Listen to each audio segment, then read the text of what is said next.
بسم الله والابن والروح القدس in the name of the Father and Son and Holy Spirit one God Amen.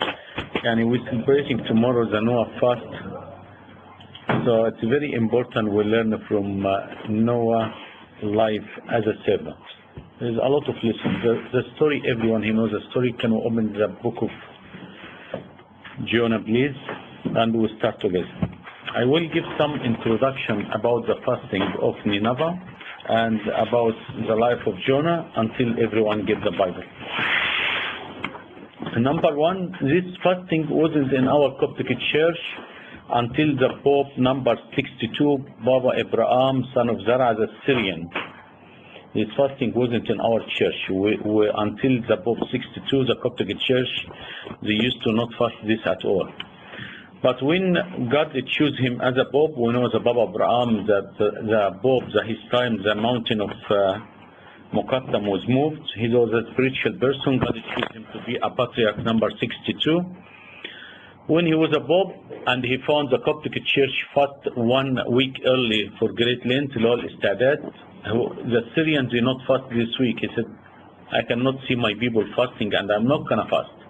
So he started fast the first week, and when the fast of Jonah come, the church found him fasting. So what the church done? The church said, we cannot let our Pope fast and will not fast, because the Syrian, the Nineveh, it's very close to Iraq. That's why they fast these 3 days. So we adopt these 3 days from the Syrian church and we put it in our fasting, and they took the 1 week preparation week in their fasting, but unfortunately they not fast this anymore. So we stuck with our 3 days, and they take discount for their 1 week. That Abuna Matthew told me. I asked him, did the Syrian still fast this week? He said no. But it's a blessed fast. It's to prepare us for the Great Lent. As Abuna Augustinus today he mentioned, the tone and the prayer of fast of Nineveh the same exactly like the Great Lent. So preparing us, because in 2 weeks time we will start the Great Lent, the best time on the year for how we restore our spiritual life, restore and save spiritual to all year. Nineveh, it's very close to Iraq, in this area. Jonah, he was prophesied for about 59 years. He was prophesied for the time of Amos. And some of the scholars, they said he's the son of the widow Elijah, he wake up her son, and some he said no, for Mar'ah Shunammiyah, Elijah, he wake up her son. Some people they said, but anyhow, he's the one of them, and to show us his mom was Gentiles, wasn't Jewish. That's why God he chose him to preach the Gentiles. His name meaning pigeon, and they said that's a prophecy too, because God sent him from place to place to teach people about God and to be a Jew or to know God in that time. So we started his time. God he called him. God he called him to go Nineveh. As a servant, we've been called for many years, many times to go any class. What we learn from number one, always have obedience to the class you cannot serve, or have obedience for any church you cannot serve. Why? Because maybe something I cannot see now, God he will see later. Maybe God he wants to choose you for the benefit of the kids, or God he choose you to learning something of the kids. Not every time we teach the kids. A lot of time we learn from them. Amba Antonius, when he was next to the river and they see a woman having a bath on the river, and told her, are you not embarrassed to have bath in front of monk? She said, if you really monk, go back to the desert. That's your place. And he learned the lesson and he went.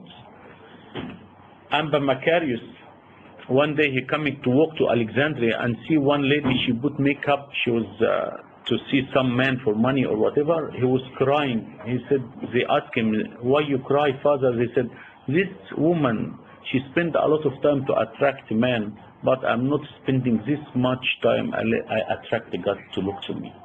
So they learn from the story around them and take benefit. Saint Arstanius, when he eating the beans and pick up the good one, and they want to teach him a lesson, so they hit another monk next to him. I said, why you eat the good one and leave the bad one for your brother? He said, this is slap in your face, Arstanius. So it's very important. God sends you in the class, or God sends you in the service for reason. Accept it and tell him, God, like Samuel, he said, God, I am here, just do whatever with me. Use me, God, like what you like. So God, he sent him. And when he went, he said, he was a Gentile, and in that time he believed in God. He said, if these people believe, might be God, he leave our country, or the Jewish, and concentrate about Gentiles. No, he wanted God to love his country more. One of the story, Father Ismo Abuna Abadir, when they established the service in Iraq, his Holiness Bab Shenouda choose him to go Iraq. Iraq in that time they have no church, but they have a lot of worker Christian. So this person going there, no church, nothing, what he can do. And he was very scared, he doesn't know what he's doing, and he doesn't want to go. But he takes the order and said, obey. When he went to the airport in that day, the airplane went early about 40 minutes. What happened, there was a big bomb in the airport.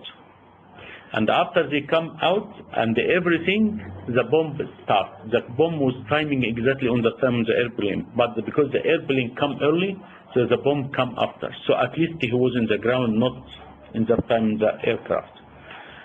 So when the airport exploded, a lot of people died. One of the bombs fly and went through his lima and just stopped before touching his car. Everything lost except the bag of my room. What happened?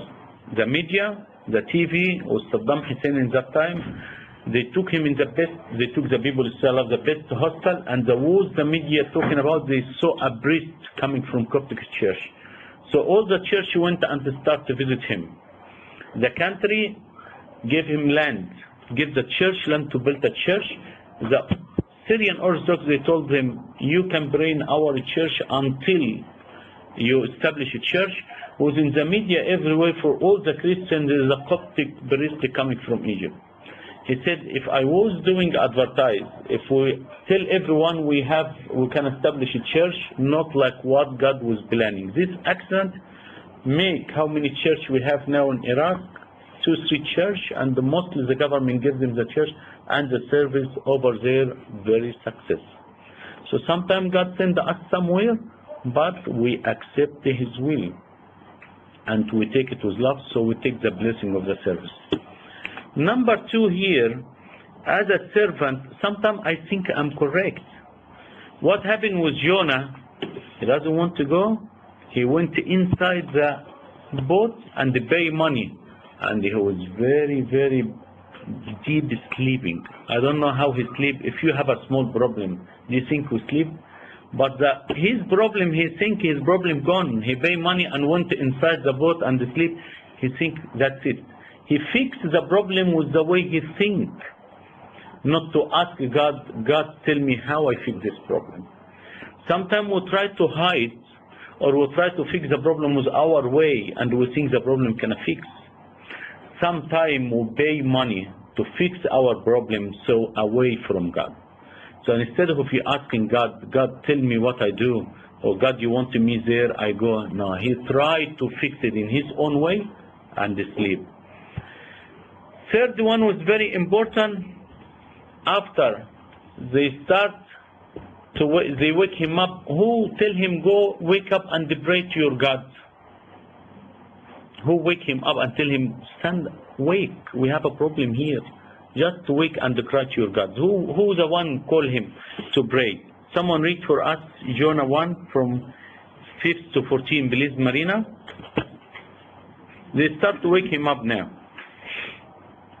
Then the mariners were afraid, and every man cried out to his God, and threw the cargo that was in the ship into the sea, to lighten the load. But Jonah had gone down into the lowest parts of the ship, had lain down, and was fast asleep. So the captain came to him, and said to him, What do you mean, sleeper? Arise, call on your God.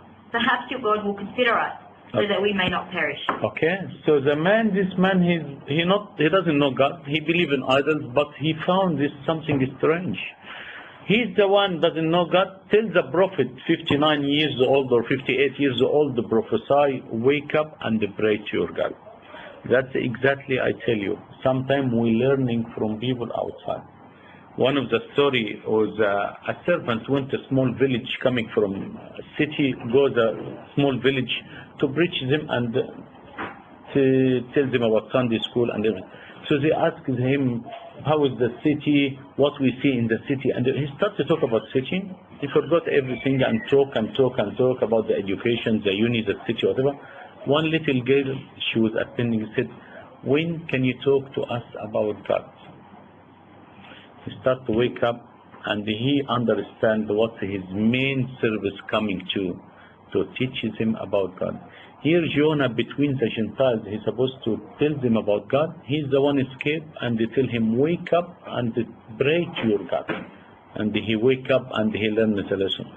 After he wake up, he found all this trouble. For whom? What's the reason? Jonah tells him, I am the problem, just what you do to me. Cast me in the water, everything cannot be good. He wake up to himself.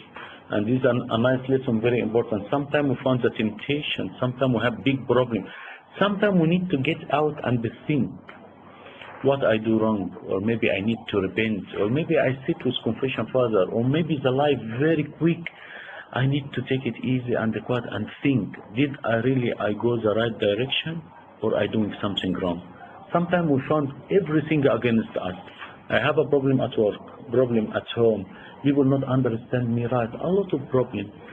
Think and stop and see. When he found all these problems from him, he said, get me out of here, everything be safe. After he left, everything back to normal. When he was in the wild stomach or wild womb, what happened to him? He nearly tasted the death. And this week we have 3 people learn a good lesson from death. Last week, which one he learned from death? Saint Anthony. Saint Anthony last week he saw his dad on the floor and told him, Dad, you left the world without your will. I go by my will. He left everything and learned from his lesson. Jonah, he was in the nearly death. That's why we say, as Jesus Christ in 3 days he can rise, like Jonah was in the 3 days in the wild tomb and get out. Next week we're celebrating another saint, very important. He learned from the death too. Amba Bola. What happened? He with his brother-in-law or brother, some scholars said, went, he took him to the court. He found someone coming out the church, they was praying on him, and after they found him gone. He said, who's this person? The most richest person in the city. Go out empty hand. He left his brother, he left the problem, and went the desert 70 or 90 years, never see a person. God, he used to send the rain with his prayer and put the measure high up in the river for his prayer. So these 3 people learn from the death. If we see people passing away in front of us and we didn't learn, one day we can be like them, you never learn from Bible, you never learn from topic. Because this tell you we are here today, tomorrow we're not here. So be careful. Whatever we do, we'll go. Only thing will stay, the service, the good deed you done, and the donation you done. This is the only thing that stays. Because when you go, we go empty hands. Like we're born with empty hands. After this one, the result of his temptation or result of the story. Every temptation or every hardship we have, they have result. He learned from his result. God, he told him, come here, I will teach you a small lesson. This is the first lesson I want you. This my people, I want to look after them. And this, you was worried about this small plant. When the small plant died, he said, God, take my spirit, I doesn't want to live anymore. He told them, you worry about the small plant, and he doesn't want to worry about all these 120,000 people. He doesn't want me worry about them. You have to, as a servant, worry about each one. We worry about the good, we worry about the bad, we worry about the naughty, we worry about people not coming. That's our job. If the class is all peaceful and a nice class, you're not doing anything. But the more kids naughty and make hardship, this is the more blessing you take. there's a more thing you will found, and these the people will stay more in the church. Last story, Amba Beeman, late Amba Beeman, in his diocese, they found a Muslim person. His dad passed away, and his uncle took all his money. And this guy who was in engineering, he can't finish his study. He has no money. He can found no one. So they told him, go ask the Bishop of Christian. He went. He told him about his story. My dad passed away. My uncle took all my money and doesn't want to give me money to continue my study. He said, don't worry. He asked one of the monk, go get him furniture, give him money, pay his study, and the guy he starts every month he come to the bishop, he give him some money to continue studying. After he finishes his study and start work, he come to the bishop, give him the money back. He was very disappointed. He said, no way, you like my son. Whatever happened to you, happened to any of my son. Anything you take, I never can take it back. This bishop passed away. This is a Muslim person stand up in his 40 days, and I said, I need to say something. He said, my uncle left me away without any money, anything. My friend, my people from the same religion never helped me, but this the Bishop of Christian helped me. So the hard stuff you do it with people, the service, and you spend the time with people, they never can be forgotten. Will stay with you forever. So our Jonah, we fast tomorrow, we remember. Very important, the service we have, it's a blessing from God. We listen to him and we obey his call, and we see where he put us. Number two, we learn from people around us, if in a Sunday school, people from outside. Number three, if we found the temptation and the hardship around us, stop and listen. Number four, we learn from the death. That's very important, because one day we follow. Number last one, every temptation has result. What I learn from the temptation will affect your life. Glory be to God forever and ever. Amen.